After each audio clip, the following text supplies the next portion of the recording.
Book Alfred the Lesser. And we start off with a author's note, Alfred the Lesser 1.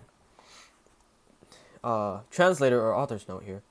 In this chapter, Aristotle makes some general comments on the prospects for making progress with philosophical investigations. These are, on the one hand, difficult because of the extent and variety of the field. But on the other, they are easy in that human beings have a natural aptitude to philosophize, at least to some extent. What is hard is to do philosophy well, just as it is hard for moles to see by daylight. A recipe for progress, at any rate, is collaboration. The best way to pursue the object of philosophy is by systematic inquiry in a well-organized institution. It is a striking feature of the metaphysics that it suggests that philosophy is naturally a group activity, not a matter of individual, personal inspiration. In the second half of the chapter, Aristotle makes some remarks about truth. Truth here is something closer perhaps to the concept of reality. Aristotle thinks that things, especially causes, have greater or lesser truth depending on whether they have more or less being. That is the end of the author or translator's note. Back to the metaphysics. The investigation of the truth is in a way difficult and in a way easy.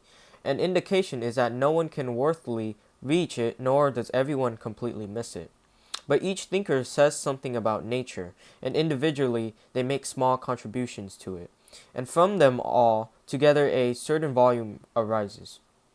So that if the situation was as in the proverb, who could miss the doors? In this way, then it is easy, but the difficulty of grasping the whole and not merely a part shows how difficult it is. And perhaps its difficulty exists in two ways, not in the things but in us as responsible for them. For just as bats' eyes are toward daylight, so in our soul is the mind toward these things that are the clearest of all.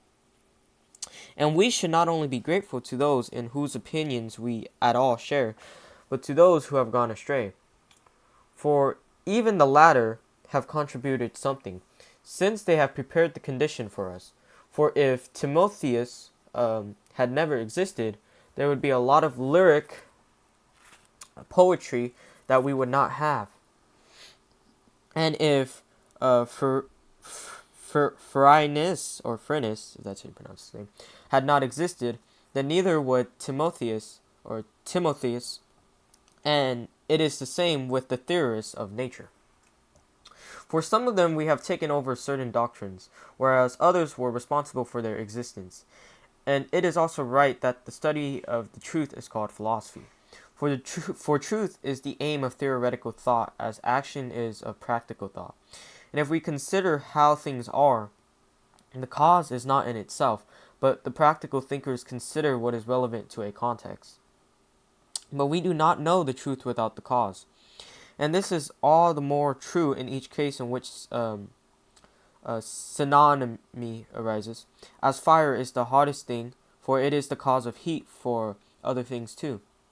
So that it is more true in each case that the earlier thing is the cause. And so it is necessary that the principles of the eternally existing things are most true. For they are not just sometimes true, nor is there any cause of their being, but rather they are such causes for other things. So that as each thing is related to being, so is it to truth. Alfred the Lesser 2, which is the translator's note or author's note here. The central purpose of this chapter is to meet a possible objection in principle to the idea of understanding the cause of something, which we have seen to be central to understanding the truth of things and thus to acquiring wisdom, the goal of philosophy. The possible objection is that any case of causation will involve an infinite series of causes. Aristotle considers that this objection, if it were to be sustained, would destroy his conception of philosophy, and he accordingly devotes a large number of arguments to rebuting it. The main argument is that in any series of causes, the intermediate causes between start and end of the series must both cause and themselves be caused. There must therefore always be some first cause, which is not itself caused.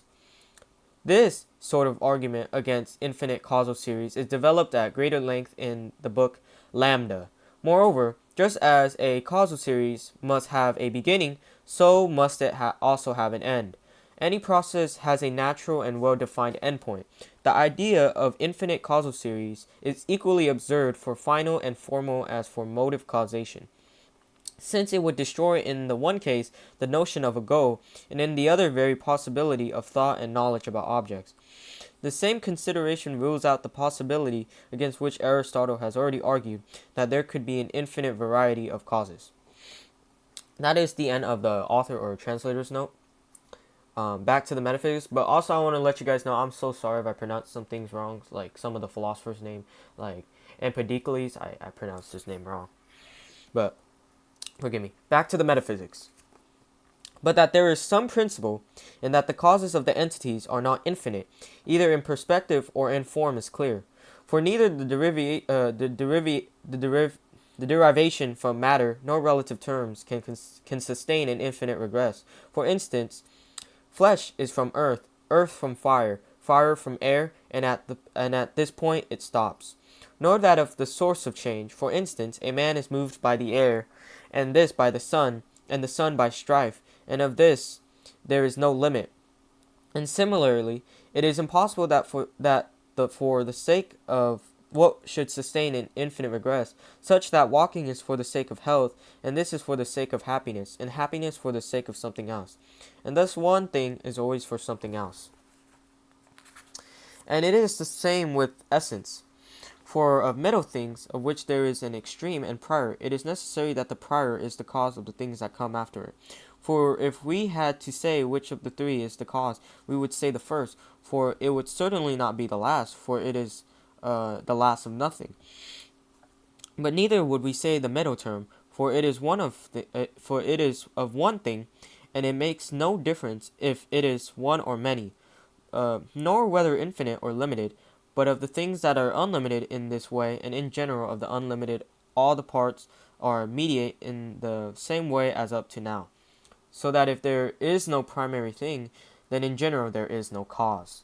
And indeed, we cannot even have the regress in the downward direction, with the upper having the principle, so that water comes from fire, and earth from this, and in the same way something will always be generated. For one thing comes from another in two ways, either as a man comes by change from a child, or as air comes from water.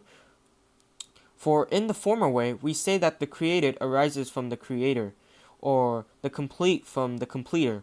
For there is always a medium as the creation of being and not being, and so is the being to the becoming and not becoming. For the learner is the becoming knower, and this is a case of what is said, that the knower comes from the learner. But the second kind of change comes about with the destruction of the second thing, and so these changes are not bent back onto others, nor does a child come from a man, for the producer does not come about in production, but that which exists after the production. In this way, the day comes before dawn, in that it is after it, and so the dawn does not come from the day. But the other kind of change does bend back, but for either kind it is impossible to have an infinite regress. For of mediate entities there must be an end, while the mutual ones bend back. For the destruction of one is the generation of the other. At the same time, it is impossible that the primary existent, being eternal, should be destroyed. For since the upper creation is not limited, it is necessary that, since it is not itself eternal, it be generated from some non-destroyed primary thing. And since that, for the sake of which is an end, it would be the sort of thing that would not be for other things, but rather other things for it. So that if there were to be some such final thing, there will not be a regress. But if there is no such thing, then there will not be that for the sake of which. But those who posit the infinite will, without realizing it, have removed the nature of the good. And yet no one would have done anything with the intention to act if that meant a regress.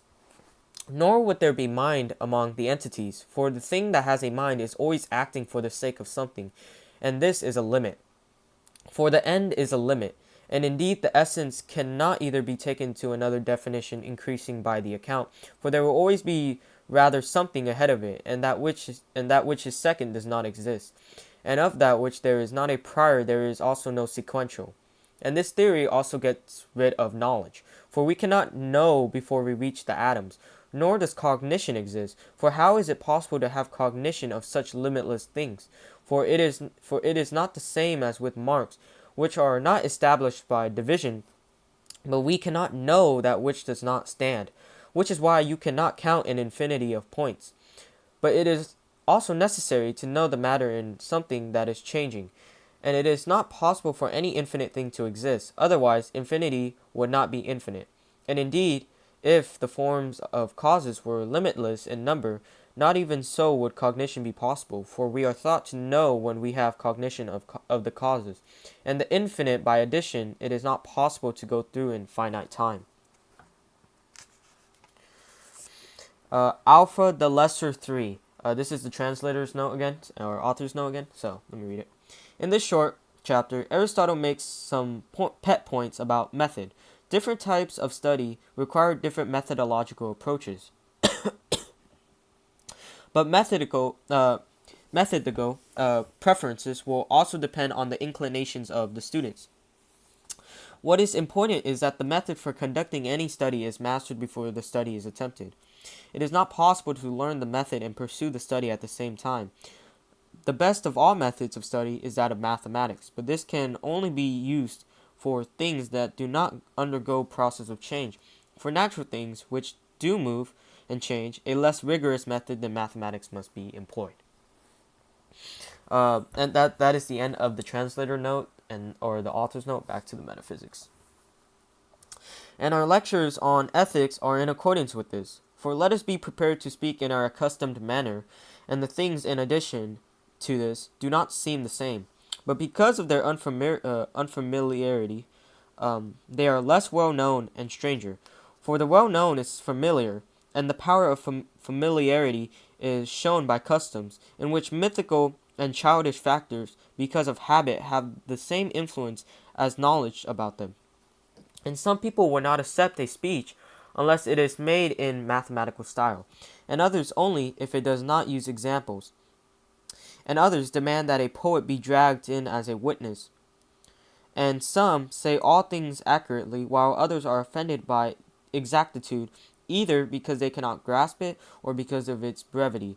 For accuracy has a feature like this, so that, as with agreements, so in arguments it strikes some people as illiberal. And so one must be educated as to how each thing should be demonstrated, as it is absurd at the same time to seek a science and the style of a science, though not even the latter is easy to obtain, and we should not seek mathematical exactitude in all things, but only for things that do not have matter. This is why this manner is not that of the natural scientist, since, I suppose, all nature has matter. And so we must first inquire what nature is, for we will thus make it clear what the subject matter of physics is. That is the end of Book Alpha the Lesser. The next book is Book Beta.